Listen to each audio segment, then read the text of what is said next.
First టైమా? అవును, మీకెలా తెలిసిపోయిందండి? అంటే మా బామ్మ చెప్పింది.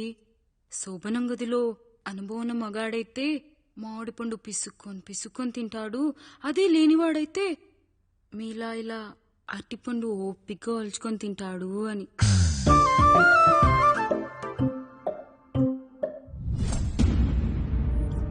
ఏంటవి? అవేంటో తెలీదా? ఫ్రెండ్స్ కి పెళ్ళని చెప్తే హ్యాపీ బర్త్డే అనుకుని బెలూన్స్ ఇచ్చారు, ఫీల్ అవుతారు కదా అని 4 అక్కడ కట్టాను.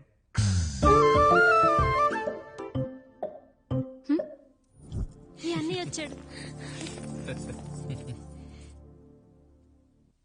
పిల్లల గదిలోకి వెళ్ళారా? వెళ్ళారండి. మీరెంత ఏంటి ఇంత రాత్రి అయినా ఇంకా పడుకోలేదా? మీరు లేనిది ఎప్పుడైనా పడుకున్నామా అన్నయ్య?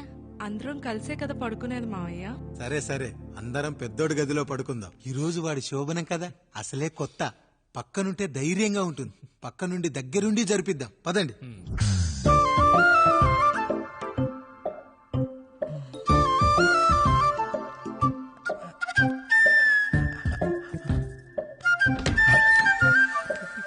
కానివ్వండి రా, కానివ్వండి కానివ్వండి. మీరేంటి మావయ్య ఇక్కడ పడుకుంటున్నారు? అదేంటమ్మా పెద్దోడా, చెప్పలేదా? మేమంతా కలిసే పడుకుంటామమ్మా, నువ్వు మాతో పాటే. అవును భార్గవి. మీరు ఊరుకోండి. మీరు ఇక్కడ పడుకోవడం నాకు ఇష్టం లేదు మావయ్య.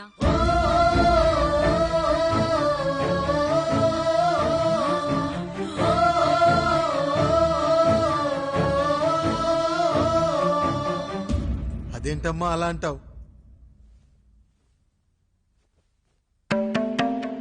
ఎన్నో చూశాం, ఎన్నో చేశాం.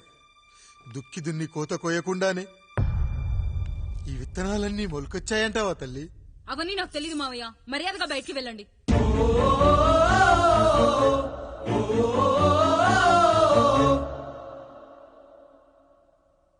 కనీసం ఆ మూలనైనా పడుకుంటామమ్మా. నువ్వైనా చెప్పరా పెద్దోడా? అంటే తను ఇబ్బంది పడుతుంది కదా నాన్న.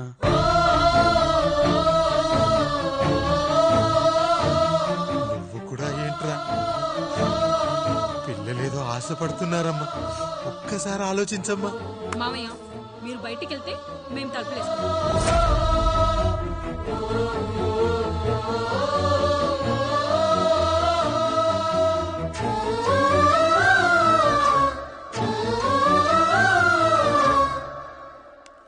వేసుకోండి అమ్మా, వేసుకోండి, తలుపులు వేసుకోండి.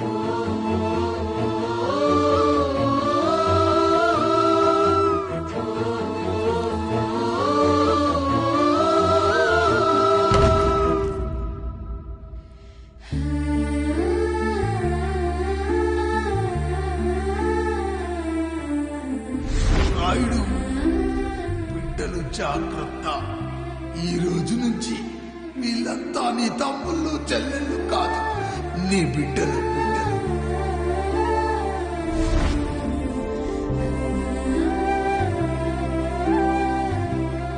జానకి, ఏమండి?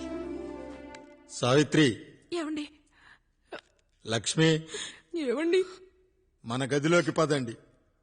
ఇక నుంచి ఎవరి పిల్లలతో వాళ్ళ గదిలోనే పడుకోవాలి.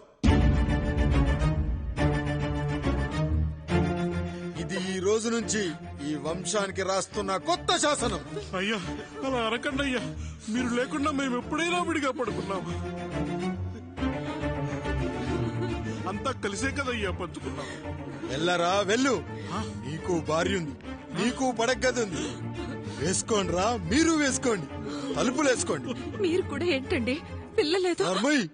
చిన్న పిల్లల వాళ్ళని ఉయ్యాల్లో ఆడించేటప్పుడు పక్కనే ఈ నాన్న కావాలి, బడికెళ్ళేటప్పుడు పక్కనే ఈ నాన్న కావాలి, గుడికెళ్ళేటప్పుడు కూడా పక్కనే ఈ నాన్న కావాలి. కానీ శోభనం గదిలో మాత్రం పక్కనే ఉంటానంటే బరువయ్యాను జానకి, బరువయ్యాను.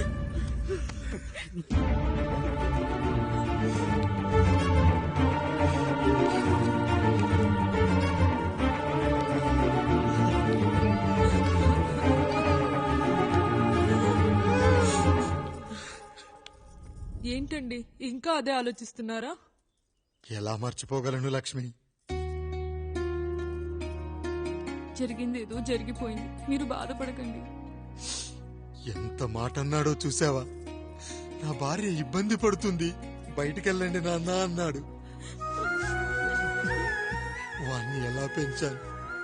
చదువుకుంటే పై చదువులకు వాడు వేరే ఊరు వెళ్లాల్సి వస్తుందని చదివే మాన్పించేశాను. జ్వరం వస్తే ఆ మాత్రలు చేదుగా ఉంటాయని నేనే మింగాను. నోరు తెరిచి అమ్మ కావాలన్నప్పుడల్లా ఎంతమంది అమ్మల్ని ఇచ్చాను.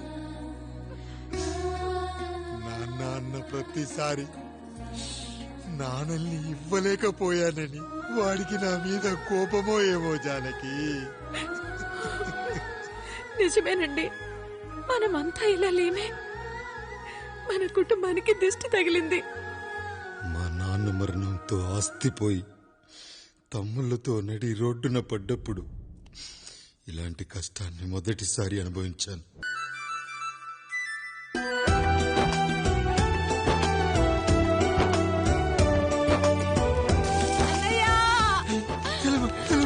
అయ్యో, ఈ పండుగ కాదు తల్లి, ఎంత మంచి. నానేం చెప్పాడో తెలుసు కదరా, కష్టమైన సుఖమైన కలిసి పంచుకోవాలరా.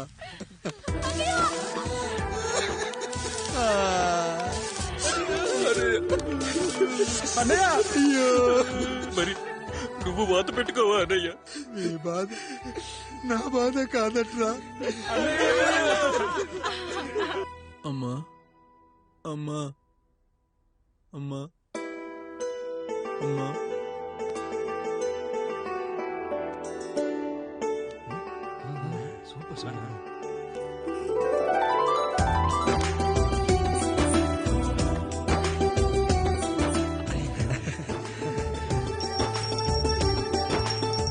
నా భార్య లక్ష్మి అమ్మ ఇక నుంచి నీకన్నీ నేర్పిస్తుంది.